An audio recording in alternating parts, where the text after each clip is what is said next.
여러분 안녕하십니까? 8주차 1차 시 수업을 시작하겠습니다. 8주차 1차 시에는 표본 추출 강의를 계속하도록 하겠습니다. 앞서 표본 추출의 개요를 공부했고요. 이번 차시에서 공부할 것은 표본 추출 중에서 주요한 방법인 확률 표출법과 비확률 표출법이 어떤 것이 있는지, 어떻게 하는 것인지 하고 자기 자료에 따라서 적절한 표본 추출 방법을 선택하고 적절한 표본 숫자를 산정하는 것까지 같이 공부하도록 하겠습니다. 표본 추출법의 종류는 크게 확률 표출법과 비확률 표출법이 있습니다. 확률 표출법은 probability sampling, 모든 하나하나의 샘플링 엘리먼트, 모든 요소가 0이 아닌 동등한 확률로 선택하도록 되어 있는 방법이 확률 표출법입니다. 예를 들자면 100명 중에 10명을 뽑는다면 100명이 모두 10분의 1이라는 동일한 확률로 뽑힐 확률이 있는 그런 확률로 한 명씩 이렇게 뽑아서 100명 중에 10명을 뽑는 방법이 확률 표출법이겠습니다. 그래서 우리가 확률 표출법으로 연구 대상자를 뽑는 것은 랜덤 샘플링 확률 표출법이죠. 그것은 이제 조사 연구 같은 데서 대표성 있는 리프리젠터티브한 포퓰레이션에서 샘플을 뽑을 때 랜덤 샘플링이 굉장히 중요하고요. 실험 연구에서는 실험하는 대상자를 랜덤하게 뽑아오기는 어렵죠.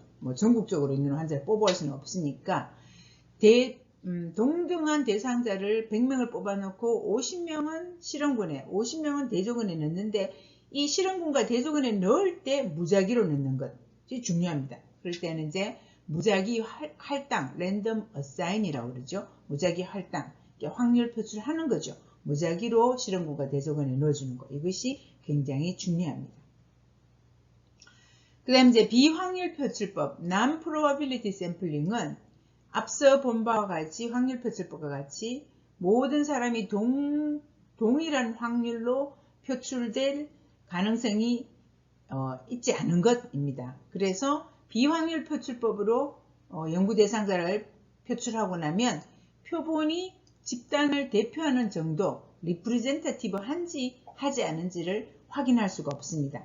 그래서 힘이 약한 표본 추출법이 비확률 표출법이죠.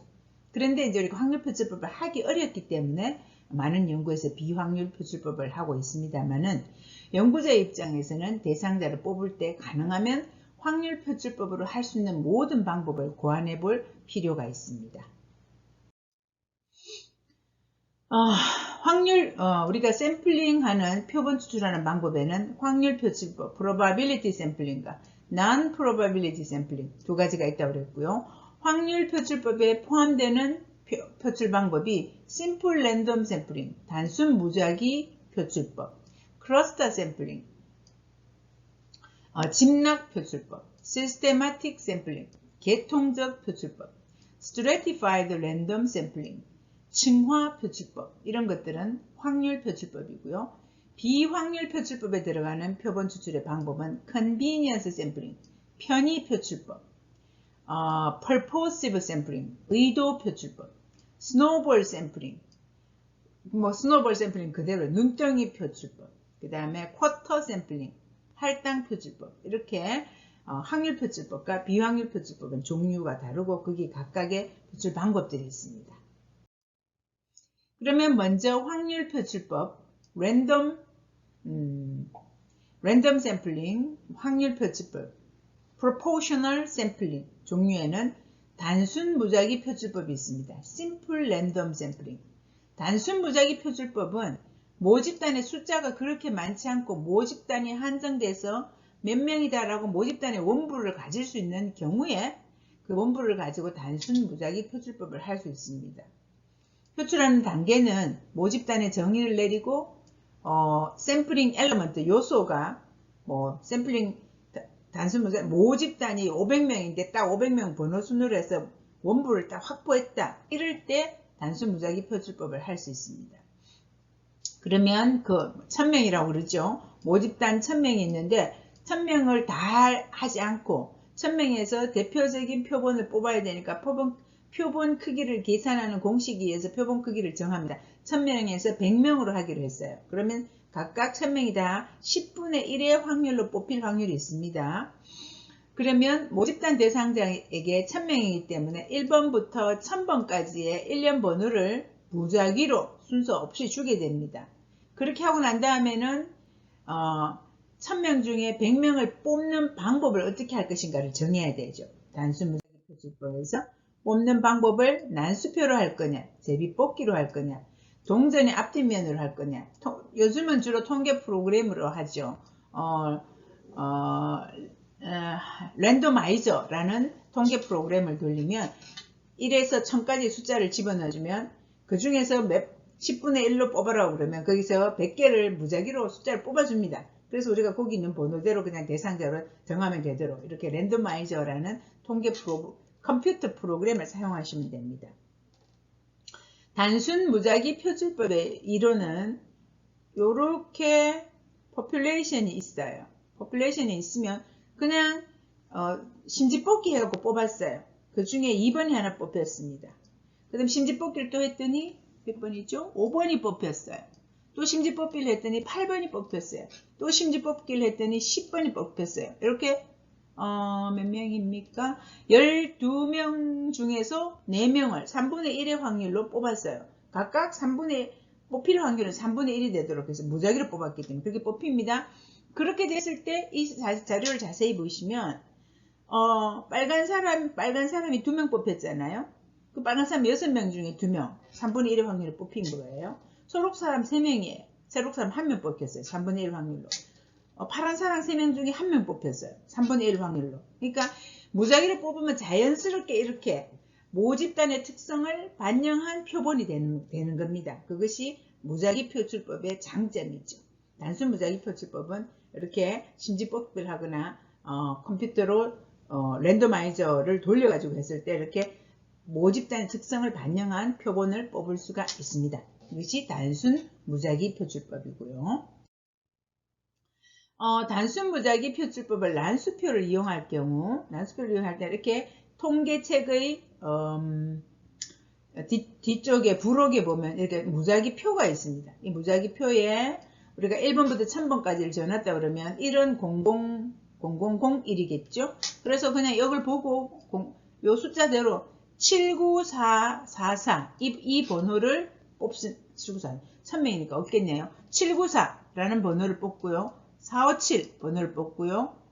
673 번호를 뽑고요. 571 번호를 뽑고 이런 식으로 번호 우리가 붙여놓은 것을 하나씩 뽑아 나가서 1000명 중에 100명 도달하면 이제 그만두게 됩니다. 그죠? 이런 식으로 뽑는 방법이 난수표를 이용하는 건데 지금은 여러분들이 랜도마이저라는 컴퓨터 프로그램을 이용하시면 됩니다. 자, 그 다음에 확률 표출법 중에 두 번째 층화 무작위 표출법이 있습니다. Stratified Random Sampling이에요. 이 경우는 앞에서 단순 무작위 표출법은 중간에 층화가 없고 그 모집단의 원부를 쉽게 확보할 수 있는 이런 경우지만 많은 경우에 모집단의 원부를 확보하기가 쉽지가 않습니다. 그래서 이제 또 그리고 모집단이 층화로 계층으로 분리가 되어 있습니다. 그래서 계층 안에서 무작위 표출하는 것이 더 합리적이라는 거죠. 층화 무작위 표출을 하는 방법은 두 개가 있습니다. 비례 층화 표출법, Proportional Stratified Sampling과 비비례 층화 표출법, Non-Proportional Stratified Sampling, 이 두 가지 방법이 있는데요. 비례 층화 표출법은 계층에 들어있는 구성의 비율, 계층에 들어있는 그 계층 안에 들어있는 사람 숫자 비율대로 계층에 200명이 있으면 200명 중에 10분의 1로 20명을 뽑고 계층에 100명이 있으면 100명 중에 10분의 1 같은 비율로 10명을 뽑고 이렇게 같은 비율로 10분의 1이면 10분의 1, 100분의 1이면 100분의 1 계층 안에서 같은 비율로 뽑아주는 것을 비례 층화 표출법이라고 합니다. 이 비례 층화 표출법을 할 때는 너무 샘플 사이즈가 적으면 표지 편중 우려가 있고요. 또 계층 간에 샘플 사이즈 차이가 너무 크면 또 통계에 어려움이 있습니다. 그렇지만 계층 안에 사람들이 비슷하게 들어있다고 보면 비례 층화 표출법을 하면 좋죠. 자, 층화 표출법을 보시면은요, 이미 모집단이 층화를 가지고 있습니다. 예를 들어서 전교수 3명, 부교수 6명, 조교수 3명 이렇게 층화가 있어요. 그런데 층화 안에서 전교수 3명, 부교수는 6명, 조교수는 3명 이렇게 있기 때문에 비례로 3대1로 뽑기로 했어요. 그럼 여기 안에서 한 명을 뽑았어. 3분의 1이니까. 그 다음에 여기 부교수 중에서는 3분의 1이니까 2명을 뽑았어. 그 다음에 초록색 조교수 중에서는 3분의 1이니까 한 명을 뽑았어. 이렇게 하면 층화 표출로 여기서 3명 중에 한 명 뽑고 6명 중에 2명 뽑고 3명 중에 한 명 뽑고는 그렇게 어렵지가 않습니다. 그래서 층화 표출법은 단순 무작위 표출법보다는 좀 덜 어렵지만 층화가 명확하게 있을 때 대표성 있는 표본을 뽑을 수 있는 방법이에요. 그 다음에 층화 무작위 표출법 중에서 비비례 층화 표출법 disproportional stratified sampling 같은 경우는 계층 내의 표본수가 계층별 모집단 수에 비례하지 않는 경우에 비례로 해놓으면 너무 계층 안에 샘플 사이즈가 너무 다르기 때문에 비례로 해놓으면 너무 작은 수부터 너무 큰 수까지가 있어서 통계 돌리기가 곤란할 경우가 있어요. 그럴 때는 오히려 비비례 층화 표출을 하게 되는데 이런 예를 들 수 있습니다. 직위별 간호사의 지도력을 비교한다. 그랬을 때 평간호사는 2만 명, 책임간호사는 1000명, 수간호사는 1000명, 감독은 200명, 과장 이상은 20명, 요 계층 안에 이런 숫자가 있는데 이걸 20대 1의 비례 층화 표출을 한다고 치면 여기서는 평간호사는 1000명, 책임간호사는 50명, 수간호사는 50명, 감독은 10명, 과장은 딱 1명. 이 한 명이 굉장히 특이한 사람이 들어올 수 있잖아요. 그죠? 바이아스가 생길 수 있잖아요. 그래서 1000명하고 1명을 비교한다는 것. 이것도 집단 간 비교하기 굉장히 곤란하죠? 그래서 이런 경우는 오히려 비비례 층화로 숫자가 적은 데서는 2대1로 10명을 뽑아줘요. 숫자가 너무 많은 데는 뭐 100대1로 200명만 뽑아줘요. 이런 식으로 해서 조금 숫자를 조정해서 통계를 하는데 2대1이건 100대1이건 그것은 무작위로 표출하는 거예요. 계층 안에서 뽑을 때 무작위로 뽑는 것을 층화 무작위 표출법이라고 합니다. 자, 그 다음에는 이제 집락 표출법 또는 군락 표출법인데요. 클러스터 샘플링. 확률 표출법 중에서 실행하기가 좋은 방법이 이 클러스터 샘플링입니다. 모집단 내에 단계적으로 형성된 클러스터가 있을 때, 클러스터 집락이 있을 때 이게 샘플링 유닛하고 같은 개념이에요. 단계적으로 이렇게 집락 유닛이 있을 때는 단계적으로 무작위 표출해서 최종 표본 요소 엘리먼트는 그 단계 안에 있는 전수를 하거나 또는 또 그 단계 안에서 그 유닛 안에서 무작위로 표출하는 방법. 그것을 다단계 멀티스테이지 샘플링, 다단계 샘플링 또는 클러스터 샘플링이라고 얘기합니다. 그래서 여기 모집단이 12명이 있는데요. 이미 모집단이 6개로 2명씩 딱 묶여갖고 있어요. 이렇게 묶여있기 때문에 이 12명에서 무작위로 뽑는 게 아니고 6개에서 무작위로 뽑아봤더니 요 유닛이 뽑혀져 나왔어요. 그 다음에 또 요 유닛이 뽑혀져 나왔어요. 그래서 유닛 6개 중에서 유닛 2개를 뽑아서 4명의 대상자한테 확률 표출을 해서 하는 것을 클러스터 샘플링이라고 합니다. 요거 지금 숫자가 적어서 이렇지만 뒤에 클러스터 샘플링의 좋은 예는 전국 분포의 모집단 대상을 표시할 때는 참 전국에 있는 사람의 원부 이름을 다 파악하기는 어렵잖아요. 전국에 있는 여기 예로 우리가 전국의 대학생의 음주 습관에 대한 조사를 하겠다. 그럼 전국 대학생의 원부를 여러분들이 다 파악해갖고 그 학생들을 무작위로 표출하기 너무 어렵습니다. 불가능합니다. 그런 경우에는 집락을 유닛을 샘플링 유닛 중간 단계 집락 진학을 무작위로 표출하게 되겠습니다. 그래서 대한민국 대학생 우리가 뽑을 때 학생을 샘플링 엘리먼트 요소를 하지 않고 중간 단계인 진학 클러스터를 뽑게 됩니다. 그래서 대한민국의 특별시, 광역시 중에서 두 곳을 무작위로 표출합니다. 그 다음에 경상북도, 경상남도 이런 도 중에서 두 곳을 무작위로 표출합니다. 뽑았더니만 예를 들자면 대구광역시, 서울특별시, 전라남도, 강원도 이렇게 4개 시도가 무작위로 표출이 됐어요. 그러면 그 다음 단계에서 진학으로 특별시, 광역시도 너무 크니까 그 특별시, 광역시 중에서 서구, 남구, 달서구 이런 도 중에서는 시 각각 2곳씩 무작위 표출을 합니다. 대구에서 구를 2개 뽑고 서울에서 구를 2개 뽑고 전라남도에서 구를 2개 뽑고 강원도에서 구를 2개 뽑았어요. 무작위로. 그럼 8개가 나왔습니다. 8개가 나오면 그 구에 있는 해당 지역의 대학 중에서 각각 그 구에서 4개씩의 대학을 무작위 표출합니다. 이때는 대학이기 때문에 전문대학 4년제 다 포함이 됩니다. 그렇기 때문에 다 구에 대학이 많아요. 8개 구에 4개씩을 무작위 표출을 했으니까 총 32개 대학이 뽑혔습니다.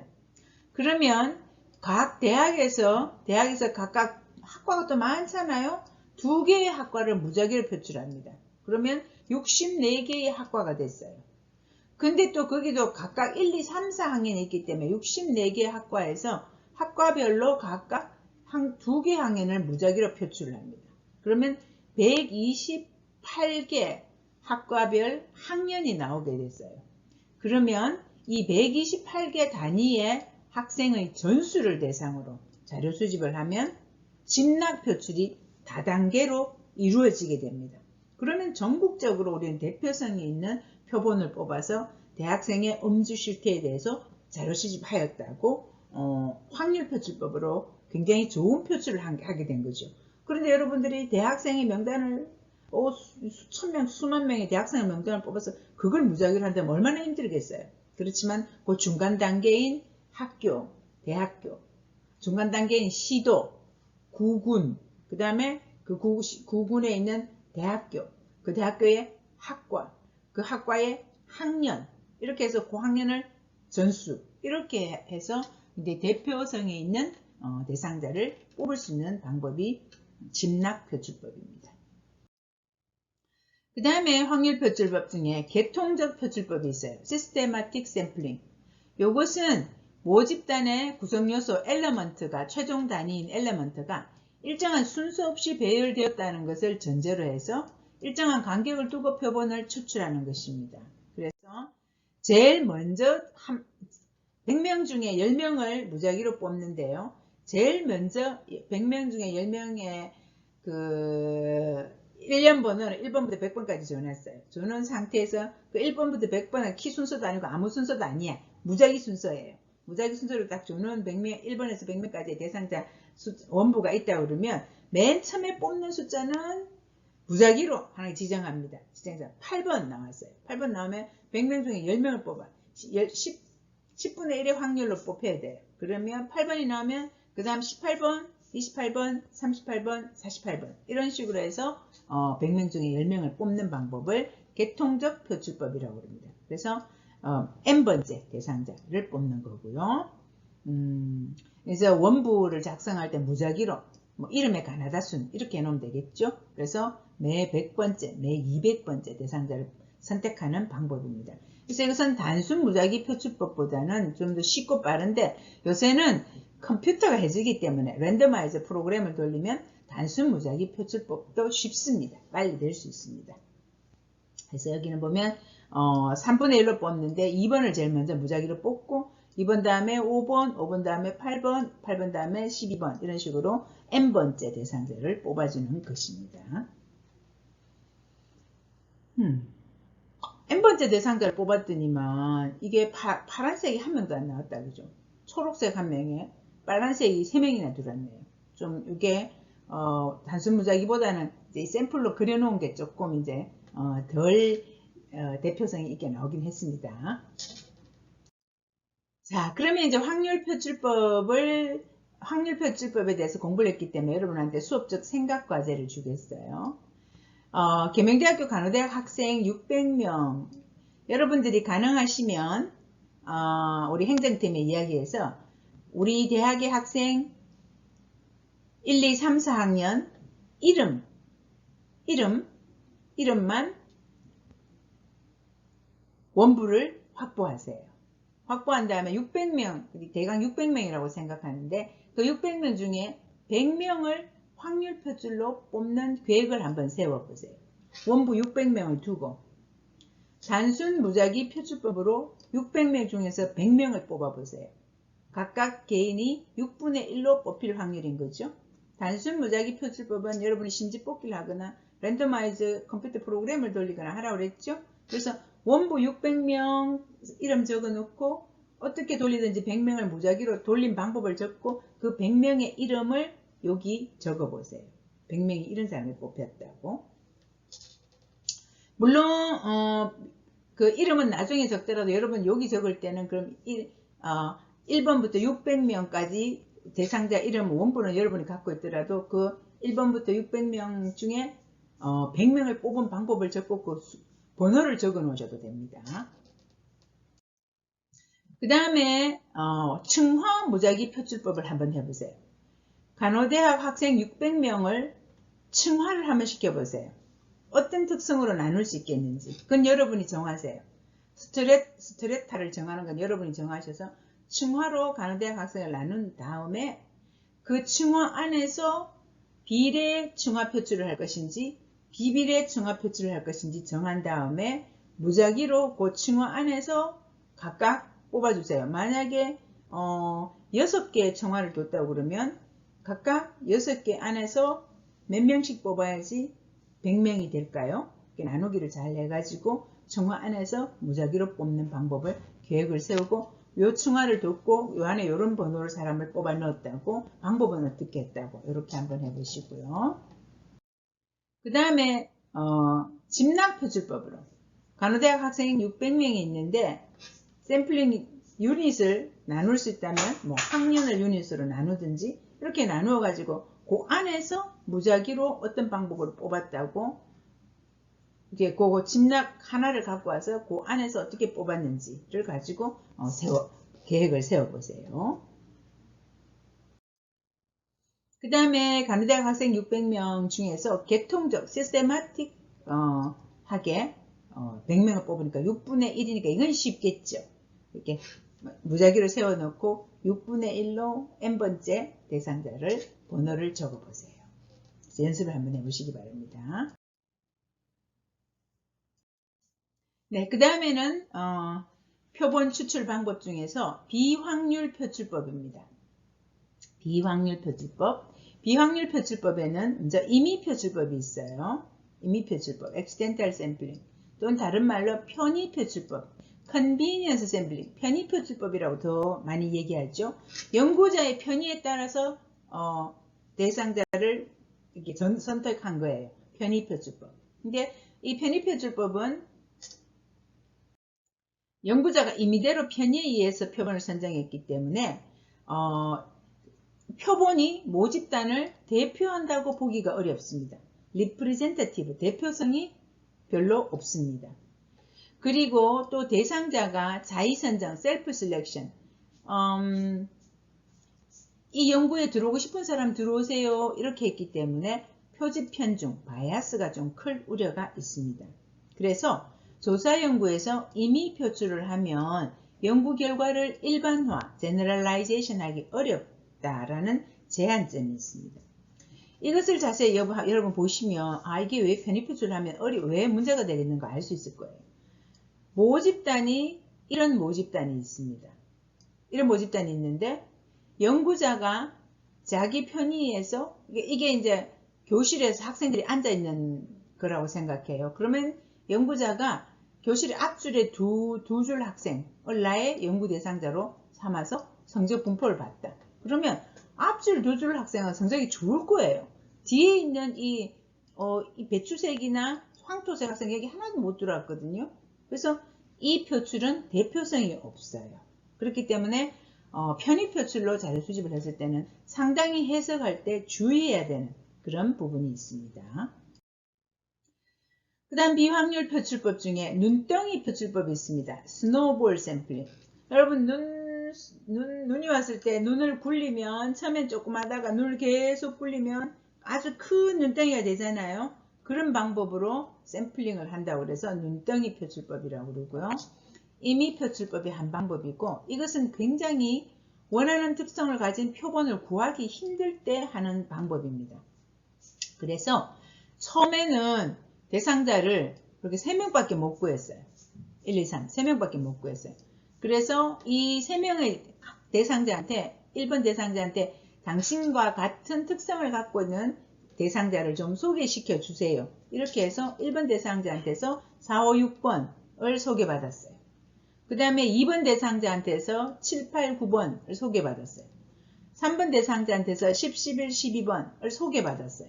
이렇게 해서 대상자를 모아 가는 것을 스노우볼 샘플링이라고 합니다.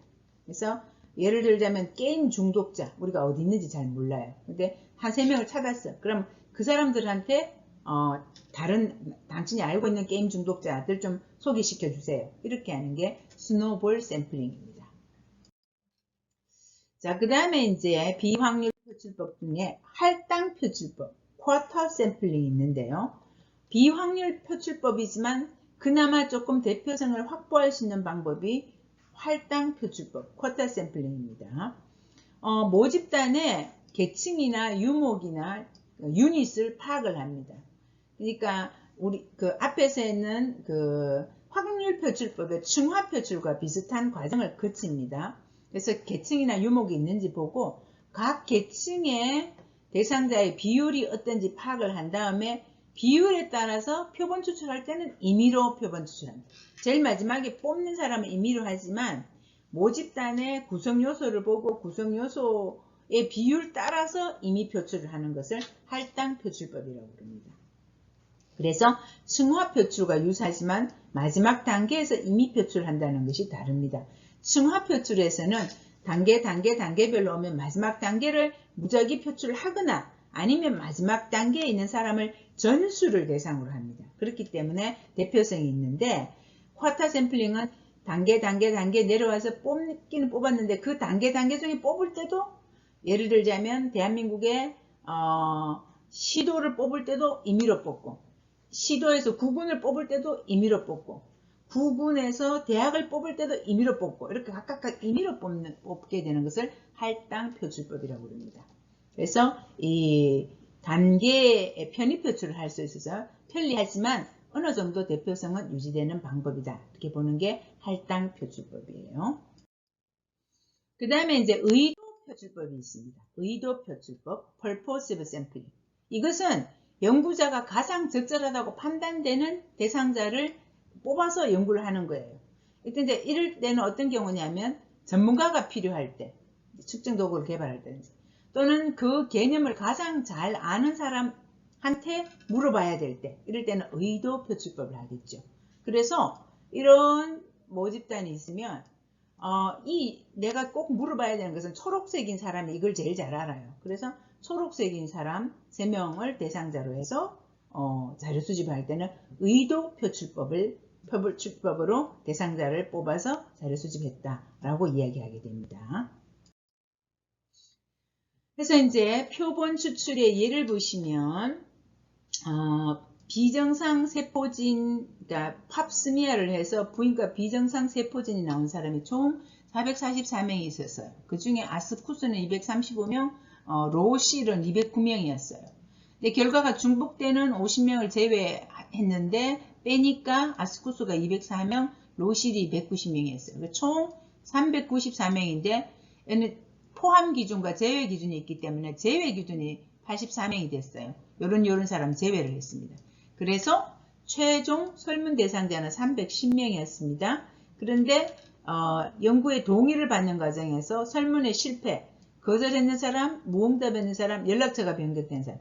그래서 최종 설문을 완성해낸 사람은 158명이에요. 이렇게 표본 추출 방법을 단계적으로 이 사람은 요 명단을 확보했는데 444가 전수예요. 전수 중에서 일정 기간 동안, 그러니까 2012년 1년 동안 세포진 검사를 해서 비정상이 나온 사람 총 444명을 데리고 쭉 해서 최종적으로 83명, 75명, 158명의 자료 수집을 했다라는 예를 보여주는 거고요. 그 다음에 실험했는 실험 연구를 보시면은 여기 뭐 제외 대상이 있고요. 제외 대상이 있고 선정 기준에서 커버한 대상자가 177명이었는데 연구 참여 희망자는 40명이었어요. 그래서 실험군에 20명, 대조군에 20명, 그래서 탈락률 이렇게 해서 전체 샘플링을 어떻게 했는가 이렇게 보여주는 사례가 있고요. 그 다음에 여기는 이제 무작위 배정한 예입니다. 인공 판막 수술한 환자가 총 41명인데 제외 기준에 들어간 사람이 이렇게 있다 그죠? 그래서 36명인데 그 중에 무작위로 실험군에 18명, 대조군에 18명 보냈는데 최종적으로 거부한 사람도 있고 빼서 분석은 실험군 16명, 대조군 17명 이렇게 했다는 거예요. 그래서 여러분들이 실험군, 대조군을 나누건 아니면 조사연구에서 통으로 그냥 연구를 하건 내 연구 대상자 선출 방법은 표본 추출 방법은 확률 표출법이냐 비확률 표출법이냐 그 다음에 이제 연구 대상자의 inclusion criteria 그 들어가는 기준과 제외되는 기준을 명확하게 해서 총 몇 명에서 시작해서 최종적으로 몇 명에게 자료 수집했다라는 걸 명확하게 샘플링 할 때 이렇게 표로 제시해 줄 수 있습니다. 그래서 이제 샘플링하는 방법은 확률 표출법과 비확률 표출법이 있다는 걸 배웠고요. 그 다음으로는 적절한 표본수, 샘플 사이즈를 산정하는 방법을 배우도록 하겠습니다. 연구할 때 표본 크기, 즉 대상자 수를 결정하는 것은 다양한 상황에 영향을 받습니다. 연구 유형에 따라서 대상자 수를 정하게 되는데요. 실험 연구에서는 뒤에서 우리가 보는 검정력, 파워와 유의 수준, significance에 따라서 표본수를 G파워라는 통계 프로그램으로 계산해서 실험군에 몇 명, 대조군에 몇 명 이렇게 샘플 사이즈를 계산할 수 있습니다. 서술적 연구, 조사 연구는 조사 연구도 통계 방법에 따라서 이렇게 정할 수 있지만 실험 연구보다는 조사 연구에서는 표본수를 더 많이 해야 되고요. 또 서술적 연구에서는 설문지를 줘서 회수율이 낮기 때문에 탈락률을 감안해서 대상자 표본수를 정해야 됩니다. 그 다음에 상관성 연구도 통계 방법에 따라서 G파워를 돌릴 수 있고요. 측정 도구와 관련된 연구일 때는 측정 도구 문항수의 5 내지 10배 정도의 대상자 수가 필요합니다. 그래서 예를 들어서 문항수 30문항짜리의 도구로 측정하는 연구라면 그 도구 개발 연구라든지 또는 그 도구의 효능을 검증하는 연구라면 10배면 300명의 대상자에게서 해야 되겠죠. 그 다음에 케이스 컨트롤 설계나 코호트 설계나 병단적 설계나 이런 연구도 목적에 따라서 대상자 수를 정하게 되는데 기존에 이루어진 다른 연구의 대상자 수를 참고해서 본인 연구의 대상자 수를 정하는 데 참고할 수 있습니다. 그 다음에 표본 크기를 결정할 때 G파워 프로그램을 돌리게 되는데요. G파워 프로그램을 돌릴 때 필요한 통계 수치가 사용하는 수치가 있어요. 그 수치를 알려고 그러면 여러분들이 이제 가설을 설정해서 가설을 지지하게 되는 가설이 채택되는지 기각되는지에 따라서 그 어떤 수치가 나오는지 이걸 알아야지 그 다음 G파워 때 숫자를 활용할 수가 있어요. 근데 여러분들이 우리가 앞에서 가설 배울 때 가설은 기무가설, 연가설, 통계가설 있고 그 다음에 연구가설, 대안가설이 있다고 그랬어요. 기무가설이라는 말은 통계가설로서 A라는 처치는 효과가 없다라는 게 기무가설입니다. 예를 들자면 고혈압 신약을 개발했어요. 그런데 이 고혈압 신약은 시작할 때는 효과가 없다라는 기무가설로 시작하게 되죠. 그래서 실제로 그 기무가설을 그렇게 세웠는데 실제 귀무가설이 사실이라는 거예요. 그 고혈압 신약은 실제로 효과가 없어요. 신약을 개발했지만. 그런데 실제 귀무가설이 사실인데 우리가 연구에서 귀무가설이 채택이 됐어요. 그럼 옳은 결정이죠. 그렇지만 연구자로 봐서는 실컷 고혈압 신약을 개발했는데 슬픈 일이에요. 옳은 결정. 그러나 옳은 결정이에요. 근데 귀무가설이 사실이에요. 그 고혈압 신약은 효과가 없어요.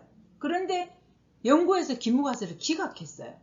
그러면 마치 그 새로 만든 약이 내 연구에서는 잘못된 결과로 효과가 있는 걸로 나오잖아요. 이건 오류예요. 사실이 아니고. 이것은 일종 오류고 굉장히 위험한 오류예요. 그래서 우리가 이걸 알파값, P값 이렇게 얘기하는데 이 일종 오류는 최소화시켜야 됩니다. 그래서 우리가 일종 오류를 어디까지 허락을 하느냐 하면 0.05까지 허락하는 게 가장 최소 수준이에요. 즉 100건을 연구했을 때 5건은 우연히 일어났을 확률을 받아들이고 95건은 그 사실이 맞아야 되는 거예요. 그래서 일종 오류는 생기면 안 되기 때문에 0.05로 숫자를 잡아둡니다. 그 다음에 이제 우리가 연구 가설을 검증했을 때 귀무가설이 사실이 아니에요. 즉 고혈압 신약은 효과가 없다라는 귀무가설이 사실이 아니에요.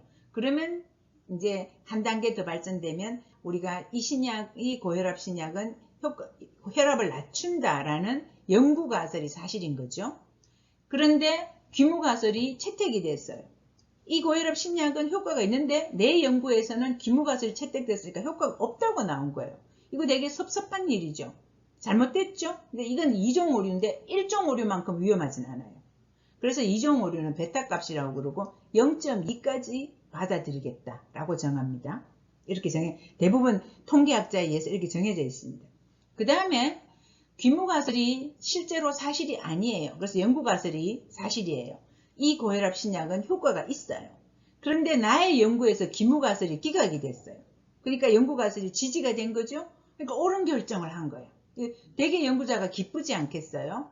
이런 옳은 결정을 한 것을 우리는 파워라고 얘기합니다. 검증력이라고 그러고 우리가 보통 80%, 0.80, 80%까지 검증력을 미니멈으로도 80%, 0.8까지는 잡아주는 거예요. 여러분들이 이 숫자를 자세히 보셔야 돼요. 일종 오류는 유의 수준인데 0.05, 그 다음에 파워는 무조건 0.80보다는 커야 된다. 요거 파워하고 이 1.56 값은 이렇게 같은 요거 빼기 요거 하면 이제 1 빼기 0.8 하면 0.2니까요. 요거 2.56 값은 신경 쓰지 않더라도 요 두 값은 잘 알고 있어야 됩니다. 1.56는 매우 위험해요. 이 신약이 효과가 없는데도 불구하고 내 연구에서 효과가 있는 것으로 나오면 굉장히 위험하잖아요. 그럼 1.56을 줄여줘야 돼요. 그 최소 수치가 그러니까 최대 받아들일 수 있는 수치가 0.05이고요. 그 다음에 이 귀무가설이 사실이 아니고 나는 그 귀무가설을 기각해서 실제로 그 고혈압약은 효과 있는 게 맞는데 내 연구에서도 효과 있는 걸로 나온 그게 파워입니다. 그 파워는 0.80 이상으로 잡아줘야 됩니다. 이 두 숫자를 기억하세요. 그러면 표본 크기를 결정할 때 G파워를 돌려서 여러분들이 돌릴 때 넣어야 되는 숫자가 어떤 게 있냐면 자, 여러분 통계를 아직 안 배웠지만 샘플 사이즈를 결정할 때 또 통계가 조금 나오기 때문에 이거는 좀 외우세요. 외워야 되는 게 두 집단의 평균 차이 검증하는 통계 방법은 T 검증법입니다. 실험군, 대조군 두 집단이 있고 평균을 내서 두 집단의 평균 차이가 정말 유의한 차이인가 검증하는 방법은 T검증이에요. 외우세요. T검증을 할 때의 효과 크기, effect size. 효과 크기는 작은 효과 크기. T검증을 했으니까 여러분 효과 크기가 뭐예요? T검증이라는 것은 실험 연구를 한 거잖아요. 두 집단 간에. 실험 연구를 할 때 우리가 저 앞에서 실험 설계의 기본에서 맥스, 민, 콘 원칙에서 맥스 원칙이 효과 크기를 극대화시키라고 그랬잖아요. 근데 이제 효과 크기를 굉장히 효과 크기가 크다고 생각했으면 0.80까지 생각하면 효과 크기가 굉장히 그 트리트먼트 효과 크기가 굉장히 크다면 우리는 표본수는 적게 해도 될 거예요. 근데 효과 크기가 중간 정도면 표본수를 중간 정도 해도 될 거예요. 효과 크기가 아주 적으면 표본수를 굉장히 많이 해야 될 거예요. 연구자의 입장에서는 대상자 수를 구하기 어렵고 연구하기도 어려우니까 가능하면 표본수를 적게 하고 싶겠죠. 그러면 효과 크기를 크게 잡아줘야 돼요. 근데 이유 없이 효과 크기를 이렇게 크게 잡아주면 평가하는 사람들이 왜 그걸 효과 크기가 그렇게 크다고 생각합니까? 이렇게 물어봐요. 그래서 보통은 요 중간 사이즈를 다 잡아줍니다. 여러분들이. 그래서 T 검정의 중간 효과 크기는 0.50, 0.5. 그 다음에 F 검정은 뭐라고 그랬어요? 세 집단 이상의 평균 차이 검정이라고 그랬죠? 분산의 검정. 요것은 이 통계에서는 이건 외우셔야 돼요. 중간 사이즈의 효과 크기가 0.25예요. 그 다음에 다중회귀 분석은 여러분 학부 수준에 안 하니까 넘어갈게요. 상관계수는 또 배웠어요. 한 집단 안에서 A 변수하고 B 변수하고 서로 관계가 있는가를 보고 싶으면 상관계수, Pearson Correlation Coefficient를 계산해야 됩니다. 그 상관계수를 계산할 때는 효과 크기가 중간 사이즈의 효과 크기는 0.30이에요. 이 세 개를 외우세요.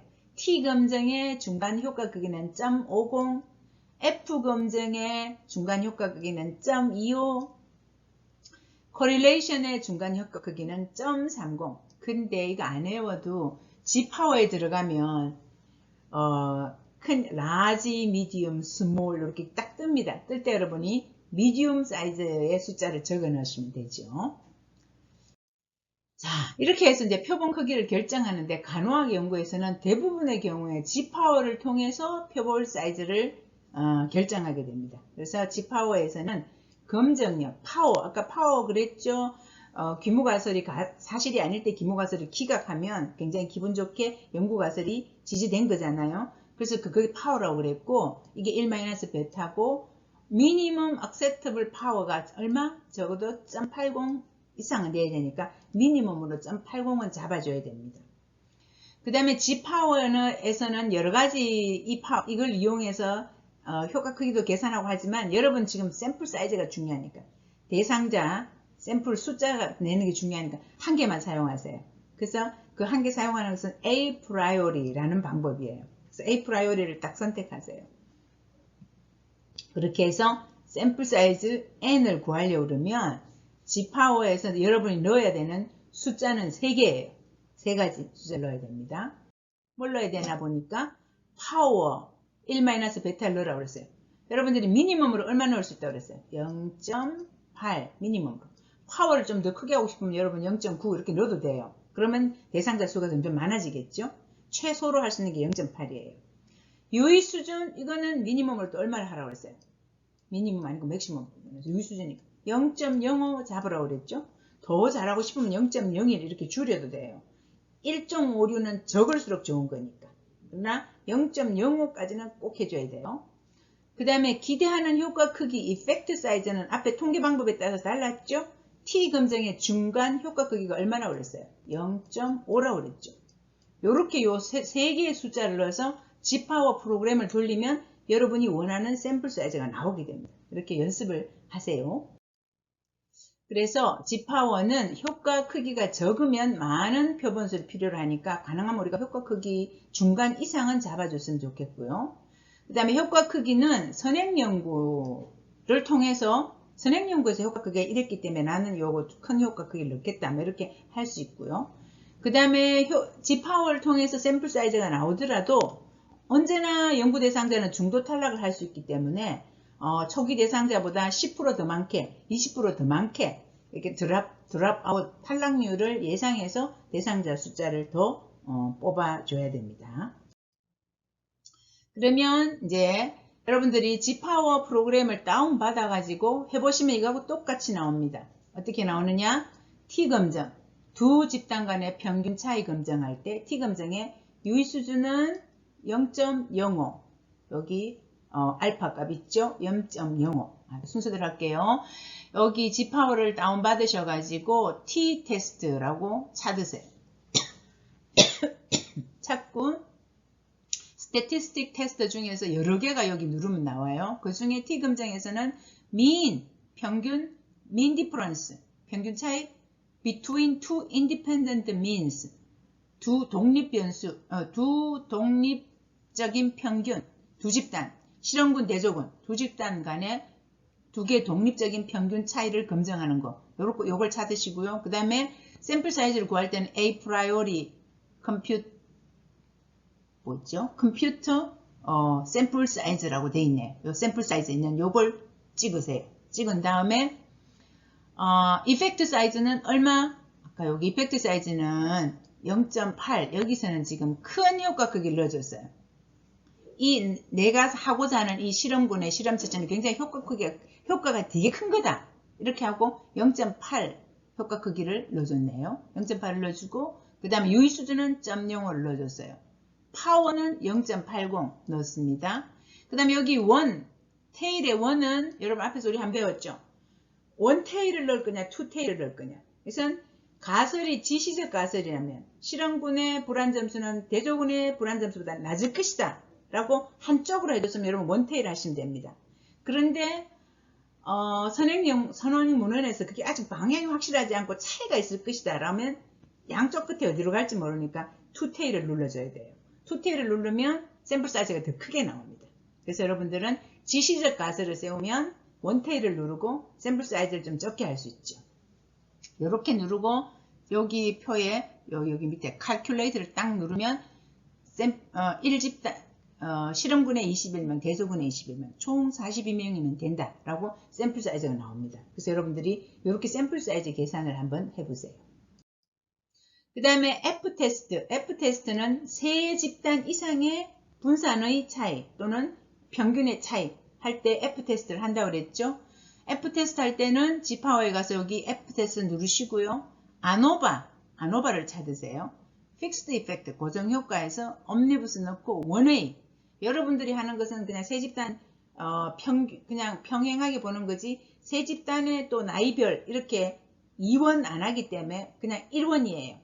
1원, one way, 한 길. 요걸 딱 치시고요. A priori computer required sample size 요거 하시고 그 다음에 효과 크기 중간 F 테스트의 중간 효과 크기가 0.25라고 그랬죠? 0.25 넣었어요. 그 다음에 알파 값, P 값 0.05 넣었죠? 그 다음에 여기는 효과 크기는 좀 크게 넣어줬네요. 효과 크기는 0.95를 넣어줬어요. 그리고 아까 그룹이 이제 세 집단이면 3을 넣어줘야 되고, 네 집단이면 4를 넣어줘야 돼요. 이건 또 엄청나게 집단이 많네요. 10집단이에요. 10을 넣어줬어요. 넣고 calculator를 딱 누르면 총 수가 토탈 샘플 사이즈가 390이 나왔죠. 나누기 10개 집단에서 집단당 39명씩 10개 집단을 하면 되는구나 라고 여러분들이 샘플 사이즈 잡는 공식입니다. 이렇게 넣어서 G파워를 해보시고요. 그 다음에 correlation, 한 집단 안에 A 변수하고 B 변수가 관계가 있는가, 나이와 불안도는 관계가 있는가, 이런 거, 아프가 스코어와 신생아의 아프가 스코어와 체중과는 관계가 있는가, 이런 걸 볼 때는 correlation을 내야 되는데 샘플 사이즈를 얼마를 해야 되는가 계산하실 때는 G파워에 들어가서 correlation은 exact를 누르세요. exact를 누르면 여러 개 뜨는 것 중에서 correlation, 바이베리에이트 두 변수를 넣기 때문에 바이베리에이트고 노미널 모델 요걸 치세요. 그러면 또 A priori computer required sample size 눌러주시고요. 그 다음에 여기서는 correlation의 중간 효과 크기는 0.3 눌러주고요. 알파는 0.05 눌러줬죠. 효과 크기는 또 크게 잡았네요. 0.95. 그리고 correlation도 나이가 높아질수록 불안이 높을 것이다. 이렇게 방향을 줬으면 원테일을 해주시고요. 나이와 불안 간에는 관계가 있을 것이다. 이렇게 높을지 낮을지 모르게 이렇게 해줬으면 2를 눌러주셔야, 2테일을 눌러주셔야 됩니다. 그래서 calculator를 딱 누르면 토탈 샘플 사이즈가 115명이 나왔어요. 115명의 신생아를 모집해서 그 신생아의 체중과 아프가 스코어에 상관관계가 있는지를 조사 연구해갖고 통계를 내시면 되겠죠. 이렇게 G파워를 통해서 여러분 샘플 사이즈를 계산해 보시기 바랍니다. 그래서 G파워 하는 생각 과제를 2개 내놨습니다. 이건 여러분이 해보셔야 돼요. 연구 제목은 끔 씹기가 대장암 수술 환자의 구강 건조에 미치는 영향이에요. 근데 실험군 항군, 대조군 항군 두 개의 집단이 있어요. 통계 방법은 뭐겠어요? 두 집단 간의 평균 차이 검정. 여러분이 적으세요. 통계 방법 적으시고요. G파워에 들어가서 유의수준 0.5로 하세요. 효과 크기는 중간이에요. 앞에 요 통계 방법에 따른 중간 효과 크기는 뭐 0.0, 0.3, 0.5, 0.25 있겠죠? 찾아요. 그 다음에 효과 크기는 여기서는 0.90을 한번 해볼게요. 0.80 이상 해야 되니까. 0.90을 해서 땡땡땡 눌러서 여러분 G파워를 칼큘레이터를 눌러보세요. 나오는 G파워 프로그램을 여기다가 붙이세요. 붙이고 필요한 대상자 수를 집단당 몇 명 이렇게 적어보세요. 자, 그 다음에 예제 한 가지가 더 있습니다. 제목은 대학생의 외향성 성격 점수와 코로나19 사회적 거리두기에 따른 고통 점수와의 관계 봅니다. 이거 상관성 연구이네요. 관계. 한 대학생이라는 한 집단 안에 성격 점수와 고통 점수 관계가 있는가 보는 이런 상관성 연구이네요. 통계 방법은 뭐 해야 된다고요? 앞에서 이야기해 줬어요. 통계 방법을 여기 적으세요. 유의 수준은 0.0으로 하겠습니다. 효과 크기는 작은 걸로 잡아주세요. 요 통계 방법을 알면 작은 효과 크기일 때 어떤 숫자를 넣어야 되는지 알겠죠? 파워 1-베타는 0.80으로 할게요. 그렇게 해서 그 통계 방법을 넣고 어느 어디에서 뭐 통계 방법 이름 뭘 넣고 0.5 넣고 작은 효과 크기 넣고 0.80 넣고 그 다음에 원테일 할 건지 투테일 할 건지 정하고 띵 칼큘레이터 하면 여러분 G파워 그래프가 나올 것이고 필요한 대상자 수 얼마 나올 것입니다. 그걸 요거 계산해서 여러분 과제입니다. 그 다음에 표본 크기를 결정할 때 기타 요인으로는 연구 가설에 미세한 차이가 있을 때는 표본수를 많이 해야 되고요. 표본수가 불가피하게 적어졌을 때는 모수 통계를 하지 못하고 비모수 통계를 하게 됩니다. 이 부분은 제일 마지막에 자료 분석에서 설명할게요. 연구 변수의 수가 많으면 표본수를 더 많이 해야 됩니다. 자료 수집 방법이 정확하지 않으면 또 표본수를 많이 해야 돼요. 그리고 정확성을 추구할수록 표본수를 많이 해야 됩니다. 모집단의 표본수가 크면 또 모집단이 이질적이면 표본수를 더 많이 해야 됩니다. 표출 방법에서 편입 표집하고 무작위 표집이 있는데 어느 것을 더 표본수를 많이 해야 될까요? 당연 편입 표집일 때 더 많이 해야 되겠죠. 무작위 표집은 대표성이 있기 때문에. 단순 무작위 표집하고 층화 무작위 표집을 한다면 어느 걸 더 샘플 사이즈를 많이 해야 되냐?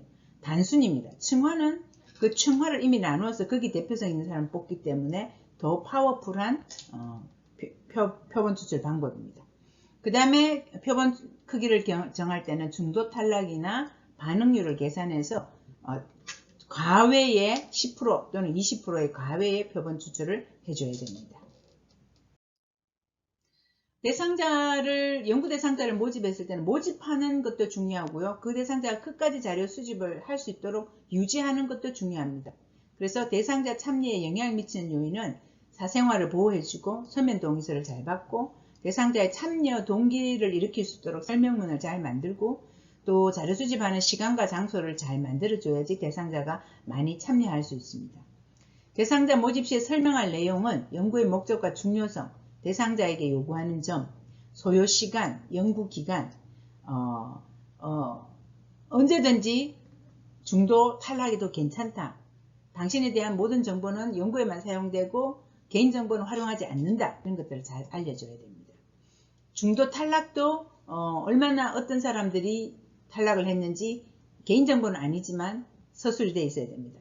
모집을 시도한 사람 수, 거절한 사람 수, 거절 이유 이런 것들이 다 연구에 나와 있어야 되고요.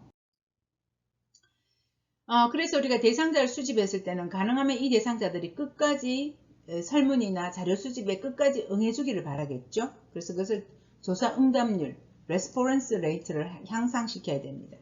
그렇게 하려고 그러면 연구의 중요성에 대해서 잘 설명을 해줘야 되고요.